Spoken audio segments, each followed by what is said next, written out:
Hello friends, मैं रवि स्वागत करता हूं अपने चैनल रवि स्टडी जोन में। तो दोस्तों, ये मेरा एक और प्रैक्टिस सेट आप लोग के लिए, ठीक है। इसमें एस्टिमेट का क्वेश्चन होगा। तो अगर आप लोगों ने वीडियो को लाइक नहीं किया है, सब्सक्राइब नहीं किया है, तो लाइक तो आपको अच्छा लगे तो कीजिएगा, लेकिन सब्सक्राइब कर दिया कीजिए, ठीक है। तो चलिए क्वेश्चन को देखते हैं। और देखिए 12 दिन बचा है। जल्दी से जल्दी आप लोग को जितना से जितना प्रैक्टिस सेट मैं कोशिश करूँगा कि आपको कराऊँ, ठीक है। तो देखिए पहला क्वेश्चन क्या है। What is the formula to calculate floor area ratio, ठीक है। फ्लोर एरिया रेशियो का फार्मूला पूछ रहा है, क्या होगा। तल क्षेत्रफल अनुपात की गणना करने के लिए सूत्र क्या होगा। A total cover area by built up area, B total cover area plus total area upon plot area, या C total cover area into plot area upon plot area, या D total cover area upon plot area. तो बताइए इसमें कौन सा आपका सही होगा।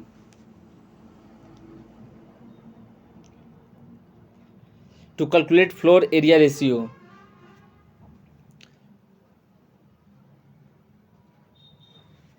तो देखिए इसका आंसर आपका सही होगा ऑप्शन डी, ठीक है। Floor area ratio equal to होता है आपका total cover area upon plot area, ठीक है।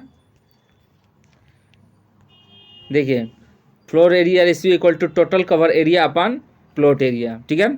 चलिए अगला क्वेश्चन देखते हैं। अगला क्वेश्चन क्या है। The task work per day for RCC item is, ठीक है। आरसीसी कार्यों के लिए प्रतिदिन कार्य किया जा सकता है। A 3 metre per mason per day, B 1.33 metre cube per mason per day. Per mason per day का मतलब होता है एक मजदूर के द्वारा एक दिन में इतना चिनाई कार्य, ठीक है, आरसीसी का, ठीक है। तो कितना आरसीसी कार्य एक मजदूर के द्वारा किया जा सकता है एक दिन में, ठीक है। ये आपका क्वेश्चन में पूछा है। तो बताइए कौन सा होगा, 3 मीटर क्यूब, या 1.3 मीटर क्यूब, 5 मीटर क्यूब, या डी 1 मीटर क्यूब।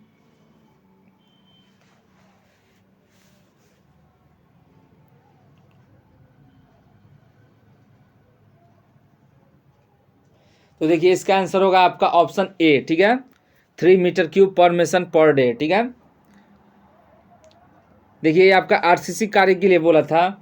हर चीज कुछ और भी हैं जिसके कार्य के लिए अलग अलग मद हैं, ठीक है। चलिए उसको देखते हैं डिटेल में।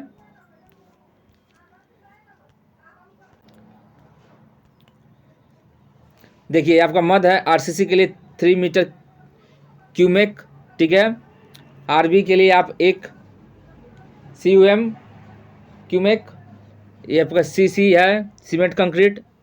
5 क्यूमेक नींव की चिनाई के लिए 1.25 क्यूमेक, और संरचना में चिनाई 1 क्यूमेक, ठीक है। क्लियर। चलिए अगला क्वेश्चन देखते हैं क्या है। देखिए नेक्स्ट क्वेश्चन बोल रहा है क्या। देखिए इस क्वेश्चन में पूछ रहा है कि as per general rules for the measurement of a building, ठीक है। जो रूल है बिल्डिंग का मेजरमेंट के लिए, all work shall be measured subjected to a certain tolerance, ठीक है। In this regard the cubic content shall be work out to the nearest. तो देखिए इसमें बोल क्या रहा है कि भवनों की माप के लिए सामान्य नियमों के अनुसार, जो भवन का माप है उसका जो नियम है उसके अनुसार मापन के सभी कार्यों के लिए एक निश्चित सहनशीलता तय है, ठीक है न। सहनशीलता का मतलब कि छूट होता है, टॉलरेंस मतलब कि उतना छूट दी जा सकती है, परमिसिबल होता है, ठीक है। तो इस संदर्भ में घन सामग्री जो क्यूबिक मीटर में सामग्री होती है उसका निकटतम मान कितना होगा। जो भी सामग्री को हम क्यूबिक मीटर में कैलकुलेट करते हैं उसमें टॉलरेंस मतलब कि छूट कितने दी जा सकती है, ठीक है। उसको उतना हम नेग्लिजिबल कर सकते हैं घन मीटर में, ठीक है। बताइए ए 0.1 क्यूमेक, बी 0.01, सी 0.001, या डी 0.0001। तो बताइए इसमें कौन सा आपका सही होगा।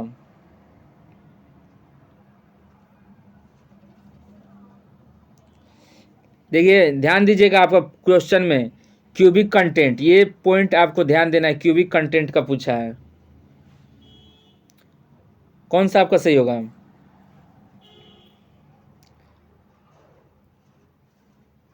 तो देखिए इसका आंसर होगा आपका ऑप्शन बी, 0.1 क्यूबिक मीटर, ठीक है, यानी घन मीटर, ठीक है। चलिए कुछ और है उसके बारे में देख लिया जाए। देखिए ये आपका क्यूबिक मीटर था 0.01, ठीक है। और देखिए लीनियर मेजरमेंट करना होगा तो ये आपका 0.01 मीटर होगा। एरिया मेजरमेंट करना होगा तो 0.01 मीटर स्क्वायर होगा। और क्यूबिक कंटेंट के लिए जो आपका क्वेश्चन में था क्यूबिक कंटेंट, उसके लिए आपका जो आपका क्वेश्चन में क्या था क्यूबिक कंटेंट के लिए, तो वो आपका 0.01 मीटर क्यूबिक क्वेश्चन में था। लेकिन अगर क्वेश्चन में आपका लीनियर मेजरमेंट पूछेगा, लीनियर मतलब क्या होता है, रेखीय माप, तो 0.01 होगा, ठीक है, मीटर में। और एरिया मेजरमेंट पूछेगा, क्षेत्रफल का माप, तो 0.01 मीटर स्क्वायर होगा। और क्यूबिक कंटेंट का 0.01 मीटर क्यूब होगा, ठीक है। कुछ और बातें हैं उसके बारे में देख लिया जाए। देखिए खुले भागों में 0.5 मीटर स्क्वायर तक क्षेत्र रहने पर मूल्यांकन में कोई कटौती नहीं होती है, ठीक है। अब देखिए 0.5 से 3 मीटर स्क्वायर तक खुले भाग के लिए एक तरफ का क्षेत्रफल काट लिया जाता है, ठीक है। 3 मीटर स्क्वायर से अधिक क्षेत्र होने पर पूरी कटौती होती है। तो क्लियर है? क्या लिखा हुआ है, खुले भागों में 0.05 मीटर स्क्वायर तक क्षेत्र रहने पर मूल्यांकन में कोई कटौती नहीं की जाती है, ठीक है। और वही जो आपका क्षेत्रफल 0.5 से 3 मीटर स्क्वायर तक होगा, खुले भाग के लिए एक तरफ का क्षेत्रफल काट लिया जाता है। समझ में आ रहा कि फिर से समझा रहे हैं अच्छे से? देखिए एक बार और समझा रहे हैं।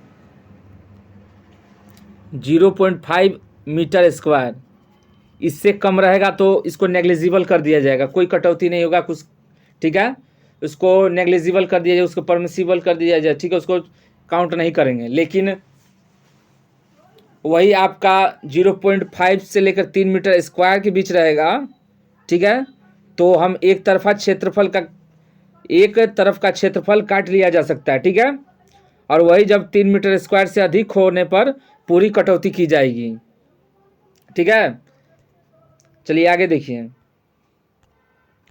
अगला क्वेश्चन क्या है, in absence of detail design the percentage for steel concrete for columns में बी टेकन अप्रोक्सीमेटली।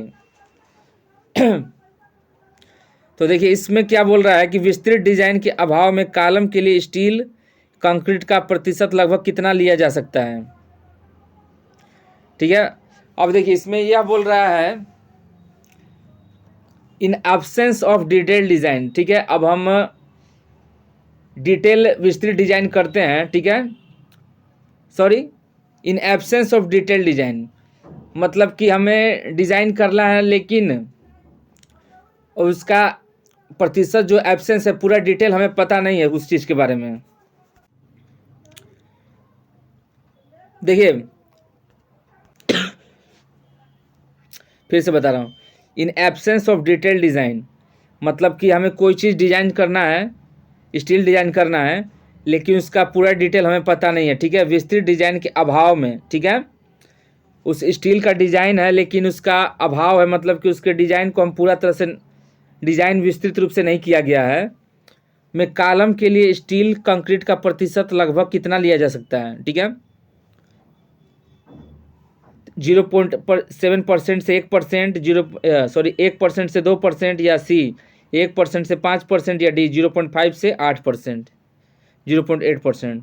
तो कौन सा इसमें सही होगा, in absence of detail design,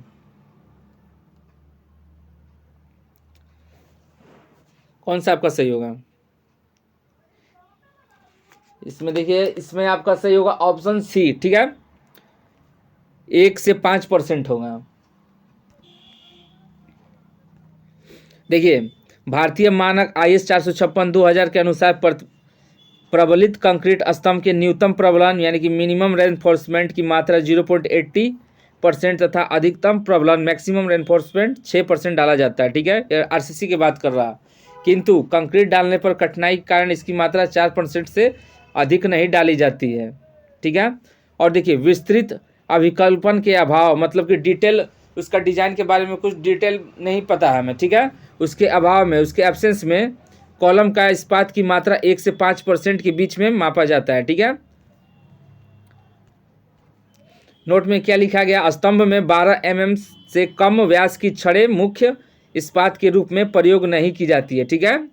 जो कॉलम होता है उसमें 12 mm से कम व्यास की अगर छड़ होगी तो उसे क्या करेंगे, मुख्य इस्पात के रूप में प्रयोग नहीं करेंगे। ठीक है। चलिए अगला क्वेश्चन देखिए।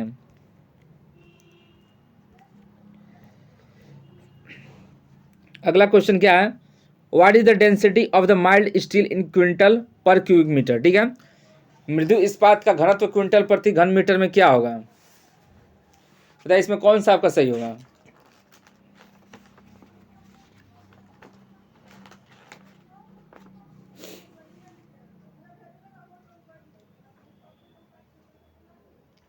कौन सा आपका सही होगा इसमें, तो देखिए इसका आंसर होगा आपका बी 78.5। देखिए 78.5 कैसे है, चलिए आपको समझाते हैं कैसे है।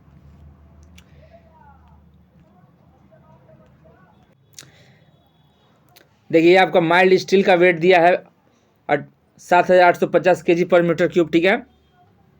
अब ये आपका 7,850 kg पर मीटर क्यूब, आपका मीटर क्यूब नीचे हो गया, इतना तो क्लियर है।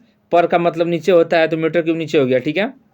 अब देखिए ऊपर का वही वैसे ही रख दीजिए 7,850, और नीचे आप देखिए यही केजी है।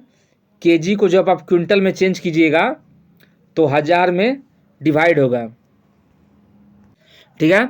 अब देखिए केजी को हटा 100 केजी में 1 कुंटल होता है, 100 केजी बराबर 1 कुंटल, 1 कुंटल में 100 केजी होता है, तो ये आपका केजी में दिया गया है 7,850। तो केजी से कुंटल में चेंज करने के लिए क्या करेंगे, 100 से भाग देंगे, तो वही 7,850 है, और कुंटल में चेंज करने के लिए 100 से भाग दे दिए, तो ये पूरा हो गया 7,850 अपान 100, और पर मीटर क्यूब जैसे है वैसे हो गया। ठीक है।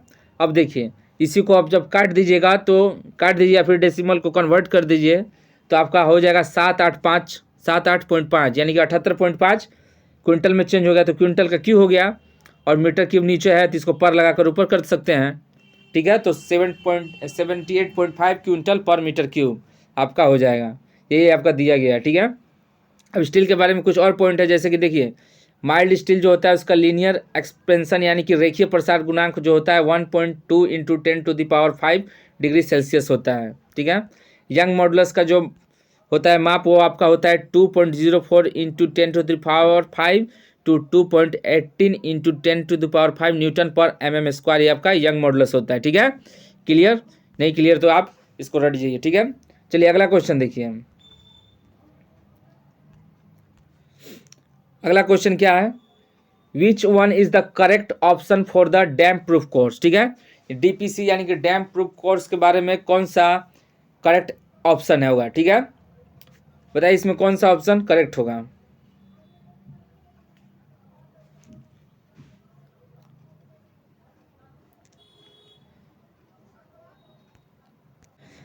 तो देखिए इसका आंसर होगा आपका ऑप्शन सी। ठीक है। It is not provided at sill of doors. ठीक है। Option C is the right answer. देखिए इसके बारे में कुछ और दिया गया है, इसका प्रयोग करते हैं प्लिंथ लेवल हॉरिजेंटल सरफेस में। ठीक है। और इसको हम मीटर स्क्वायर में मेजर करते हैं। चलिए अगला क्वेश्चन देखिए।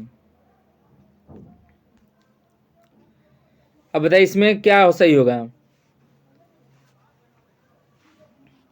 देखिए प्रॉपर्टी फेच दिया है 9,000, deducing all outgoing if the rate of interest आपका 8% दिया गया है, पर एनम capitalise value of the property लिखा है। ठीक है। तो देखिए capitalise value of the property का सूत्र आपको पहले ज्ञात होना चाहिए निकालने के लिए। तो इसका फॉर्मूला होता है आपका year purchase into net income. ठीक है। नेट एनुअल इनकम होता है। फिलहाल बनाइए, नहीं बनता है तो फिर आप वीडियो को फॉरवर्ड करके देख लीजिएगा। तो देखिए इसमें क्या करेंगे, ये आपका रेट ऑफ इंटरेस्ट आपका दिया है 8%। ईयर परचेज का फॉर्मूला होता है 100/रेट, तो 100/R कीजिएगा तो आपका 12.5 साल हो जाएगा, ठीक है। तो यहाँ से आपका ईयर परचेज निकल गया। और देखिए कैपिटलाइज वैल्यू ऑफ प्रॉपर्टी यही पूछा है, इसके लिए हमें दो चीज़ ज्ञात होना चाहिए, ईयर परचेज और नेट एनुअल इनकम, ठीक है। तो देखिए ईयर परचेज हम निकाल लिए 12.5 और नेट एनुअल इनकम 9,000 दिया गया है। इसको जब गुणा करेंगे तो 1,12,500 होगा, ठीक है। देखिए नेट एनुअल इनकम आपका यहाँ पर दिया गया है 9,000 दिया गया डेड्यूसिंग ऑल आउटगोइंग, ठीक है। चलिए आगे देखते हैं। अगला क्वेश्चन क्या है, the estimate earthquake by the centre line method for total centre length 40.10 metre, breadth 1.10 metre and depth 1 metre in, ठीक है।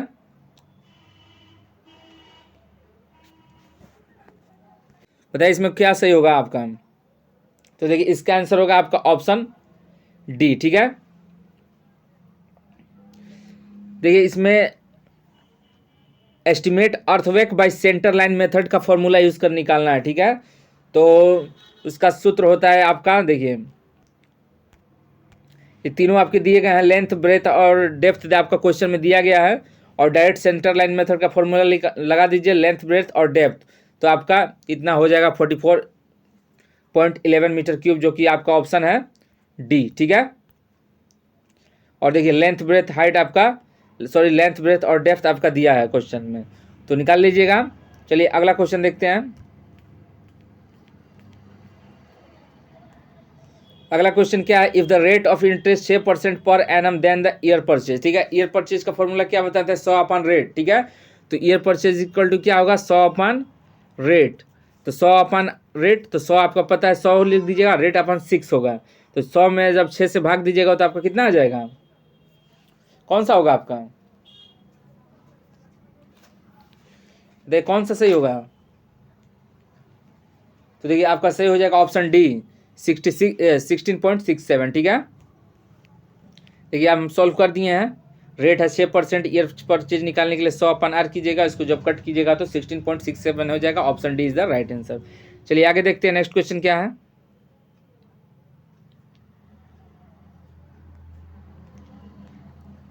तो देखिए डायरेक्ट फॉर्मूला पूछ रहा है एनुअल डिप्रिसिएशन का, तो बताइए इसमें कौन सा फॉर्मूला होगा।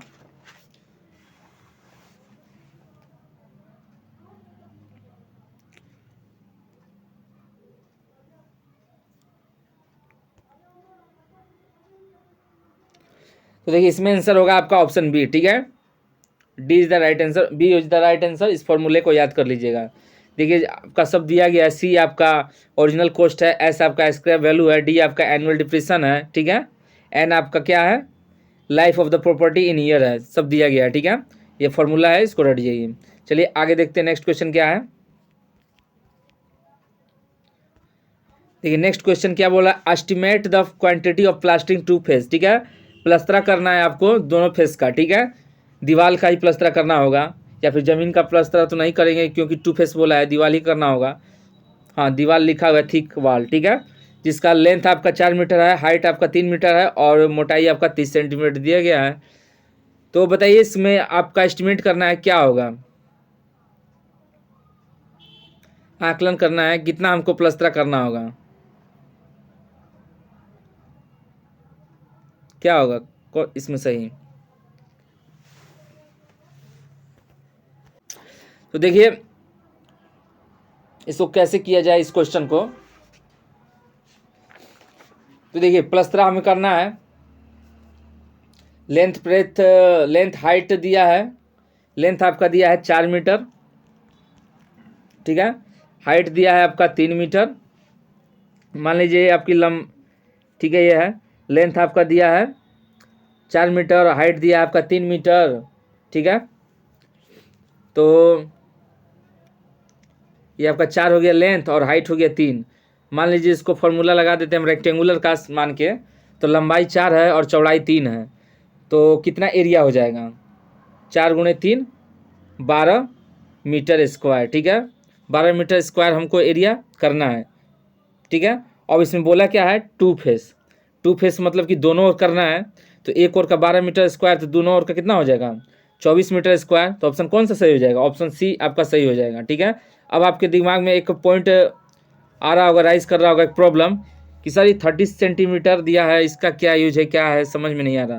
तो देखिए ये थिकनेस बोला है, आप प्लस्तरा करते हैं, ठीक है, आप प्लस्तरा करते हैं तो ये दीवार है, तो दीवार का ये या तो आगे वाला सरफेस है और इसका जो पीछे वाला सरफेस है उस सरफेस पे प्लस्तरा करते हैं, उसके थिकनेस से हमें कोई मतलब नहीं है। दीवार का थिकनेस आप 30 सेंटीमीटर रखिए या फिर 40 सेंटीमीटर रखिए या 50 सेंटीमीटर रखिए या फिर 100 सेंटीमीटर रखिए, उसके दीवार की मोटाई आप कितना भी रखिए, उससे क्या मतलब है। प्लस्तरा का जो स्टैंडर्ड होगा, इंडियन जो स्टैंडर्ड होगा उसी के हिसाब से हम प्लस्तरा करेंगे।